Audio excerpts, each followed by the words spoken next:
Hello guys, आप बीती रहस्य के अंदर आपका स्वागत है। तो गाइस, हम एक नई स्टोरी से दोबारा शुरुआत करेंगे और ये स्टोरी मैं अपने एक रिलेटिव्स की बताऊंगा जो मेरे पंजाब में रहते हैं। रिश्ते में वो मेरे मास्टर जी भी लगते हैं। तो हुआ कुछ ऐसे था कि आज से करीब 39 ईयर्स पहले, मतलब 39 साल पहले, जब उनकी नई नई शादी हुई थी, तो जो मेरी मासी थी, शुरुआत में वो हिमाचल में रहती थी। उनका घर कहीं धर्मशाला के आसपास जगह है कोई, वहां पर था और वो काफी सुनसान इलाके था। पर शुरुआत में तो देखो, आपको भी पता है कि लोगों को ये चीज का ज्यादा नॉलेज थी कि रात को नहीं निकलना। हम जैसे तो आज के टाइम पे लाइट्स वगैरह सब कुछ हमारे पास अवेलेबल होता है, हम चले जाते हैं। पर उस टाइम पर कुछ नहीं था। ये सोचने वाली बात थी और खतरनाक भी थी, क्योंकि आप मानो पहाड़ों के आसपास काफी ज्यादा जानवर तो होते ही हैं और लूटने वाले डाकू, लुटेरे, चोर, मचक्के भी घूमते हैं। पर एक चीज हमेशा खटकती है कि इनके अलावा भी कुछ चीजें ऐसी होती है जो अंधेरे में और जंगल में ही ज्यादातर अटैक करती है। उन्हें हम आत्मा कह सकते हैं। फिर उसके बाद वो अपना रात को काम से डेली आते थे और घर पे सो जाते थे। एक दिन उन्होंने सोचा मैं के मिल के आता हूँ। तो उनको थोड़ा सा ये रहा कि चलो काफी टाइम हो गया है। उस टाइम फोन भी नहीं होते थे, ना वीडियो कॉल्स वगैरह होती थी। तो वो अपना खाना वाना खा के रात को 10 साढ़े 10 बजे घर से निकलते हैं पंजाब से। अब उनका जो रास्ता था वो उस लोकेशन से कम आप ये मान के चलें 60 से 70 किलोमीटर था। तो उन्होंने रात में ही ट्रैवल करना प्रेफर किया। उन्होंने कहा कोई बात नहीं, मैं चलता हूँ, मैं ठीक हूँ।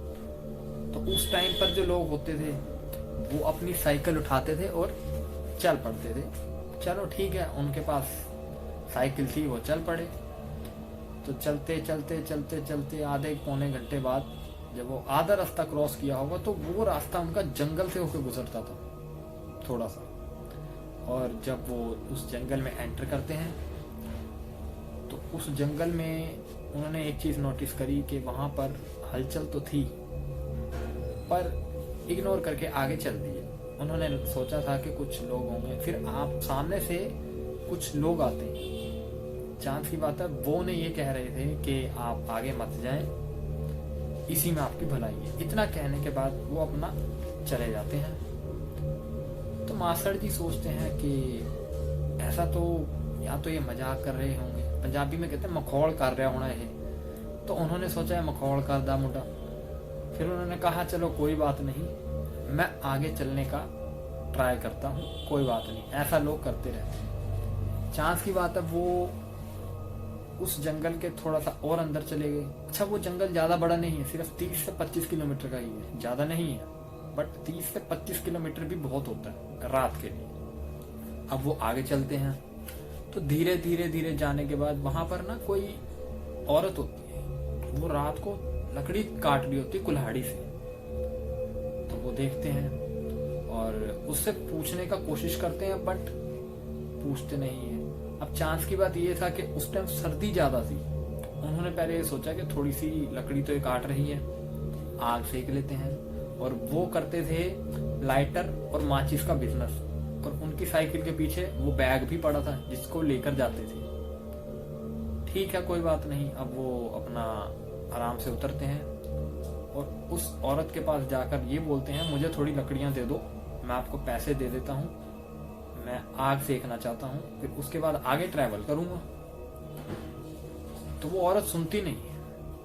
तो उस टाइम लाइट होती नहीं थी। तो उन्होंने क्या करा कि जब वो लकड़ियां काट रही थी, वो चांद की रोशनी थी जो थोड़ा बहुत धुंधला धुंधला दिख रहा था। पर हैरानी की बात ये भी थी कि चांद की रोशनी से कोई लकड़ी कैसे काट सकता है? चांद की रोशनी में तो कोई काम कर ही नहीं सकता, ये आप भी जानते हैं। चलो ठीक है, उन्होंने क्या करा कि तो उनको थोड़ी सिगरेट वगैरह पीने की भी, थोड़ी बीड़ी सिगरेट आदत भी थी। तो उन्होंने सोचा कि आग तो जला ही रहा हूँ, एक सिगरेट भी पी के आगे चलता हूँ। तो जैसे ही उन्होंने सिगरेट निकाली तो उस औरत ने उनकी तरफ बड़े ध्यान से देखा और ये कहने लगी कि इसको मत जलाना, मुझे इसका धुआं पसंद नहीं है। तो अब वो बोले नहीं। जब अपनी बारी में कुछ बोली नहीं तो उन्होंने सोचा मैं भी क्यों बोलूं। तो उसने फिर मना करा, थोड़ी जोर से आवाज में बोला कि इसको मत जलाना। वो कह रहे क्यों ना जलाऊं, बस नहीं जलाना, तुम्हें लकड़ियां चाहिए मैं देती हूँ, पर लकड़ियों को भी मत जलाना। तो वो कह रहे जब कुछ जलाना ही नहीं है तो फिर मैं यहाँ रुक के करूंगा क्या, मैं तो आगे चला जाता हूँ। वो कहती नहीं अब तुम आगे नहीं जा सकते, तुम फंस चुके हो। तो कहते मैं कैसे फंस गया, तुम चोर हो, तुम डाकू हो। तो अब वो कुछ नहीं बोली। तो उन्हें थोड़ा सा शक हुआ। उन्होंने सोचा यार ये औरत का एक तो नेचर बहुत अजीब सा है, ऊपर से कम बोल रही है, और जब बोलती है तो सीधा ऐसे लगता है कि धमकी दे रही है या एग्रेशन मोड है या मारेगी, कुछ उल्टा करेगी।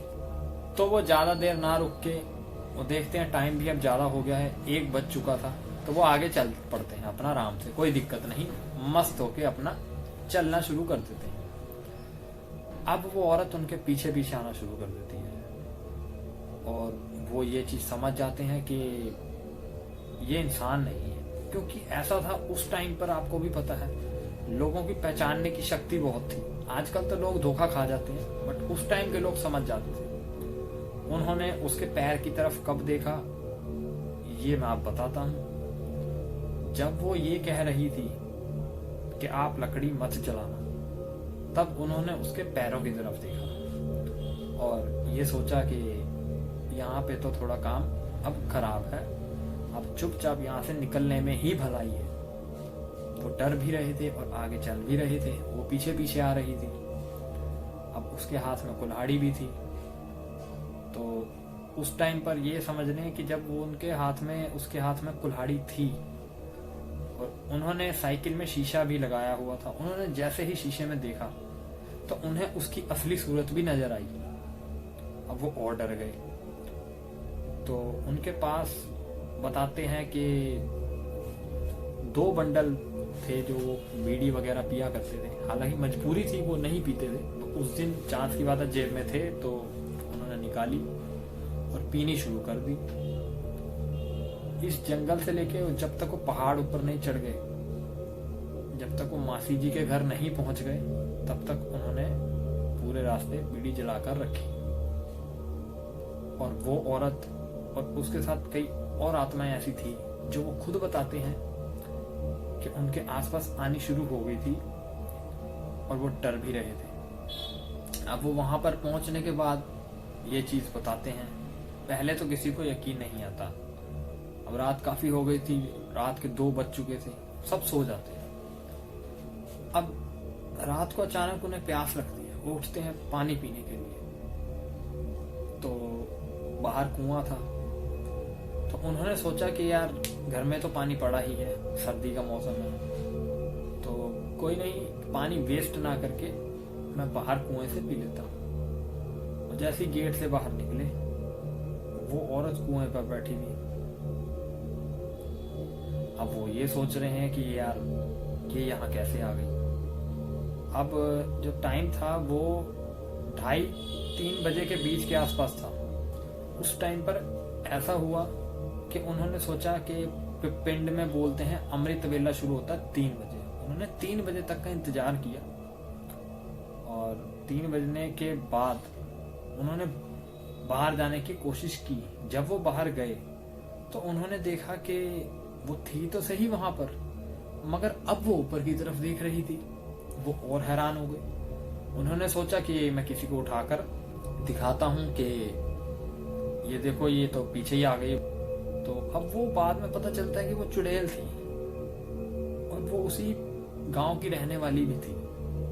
अब क्या होता है, वो अपने साले को उठाकर लाते हैं और वो उसको औरत दिखाते हैं। तो जब वो इंसान वो औरत देखता है तो वो हैरान हो जाता है। वो कहता है कि जीजा जी मैं तो इसको जानता हूँ। वो कहते हैं यार ये तो जंगल में लकड़ी काट रही थी, तुम इसको कैसे जानते हो?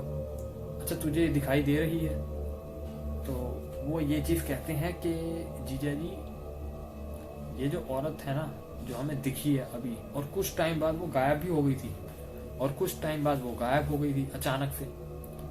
तो उन्होंने उनको समझाया, उस इंसान ने, उनके साले ने, कि ये जो औरत थी जहां आप जंगल में गए थे लकड़ियां ही काटती थी, मगर कुछ डाकुओं ने, कुछ लुटेरों ने इसका कत्ल कर दिया था, क्योंकि इसने उनको पैसे देने से इनकार कर दिया था, इसलिए इसे मार दिया गया था। और तब से ये रात में ही जंगल में लकड़ियां काटती है और अपने शिकार बना के उन लोगों को मार देती है। तो वो कहीं ना कहीं सहम गए थे और डर चुके थे कि ये चीज थोड़ी खतरनाक लगी उनको अपने पर्सनल लाइफ में। तो उन्होंने उनको सलाह दी कि आज के बाद आप कभी भी रात में मत आना। उन्होंने कई तांत्रिक बुला लिए, कई उपाय करा लिए, पर उसको नहीं हटा सके, क्योंकि उसकी अभी उम्र बचती थी, वो इसलिए वहां थी। ये उन्होंने उनको बताया। तो एक विद्वान थे कोई, उन्होंने यही चीज समझाई कि इसकी जब तक उम्र है इसको रहने दो, पर इसे छेड़ो मत। ये जो करती है करने दो, किसको दिखती है दिखने दो, पर इसकी आंखों में ना आंखें मिलानी है, ना इससे कभी बात करनी है, ये ध्यान रखना। फिर वो अपना चले गए मासी जी से, उन्होंने बात करी अपना, उनसे मम्मी से बात करी सबसे। तो उसके बाद सब नॉर्मल था, मगर ये था कि उन्होंने ये चीज समझाई कि कोशिश करो, आपको कभी अगर रात को सुल्तान रास्ते पर जाना हो तो कोशिश करो कि ज्यादा से ज्यादा लोग हों और कार में हों और सेफ हों। कम से कम आपके पास डंडे तो होने ही चाहिए, ताकि आप अपनी आत्मरक्षा जरूर कर सकें। जरूरी नहीं है कि हर बार आत्मा आए, पर यह चीज उन्होंने बताई थी कि अंधेरी जगहों पे रात को कभी जाएं ही ना। एक दिन के लिए अवॉइड कर दें, नेक्स्ट डे चले जाएं, और अपनी जान से खिलवाड़ ना करें। तो आज की वीडियो हम फिर यहीं समाप्त करते हैं दोस्त, और नेक्स्ट वीडियो कल आएगी और डेली अपडेट्स होंगी। आप अपना सपोर्ट दें। शुभ रात्रि, और मिलते हैं अगली वीडियो में गाइस।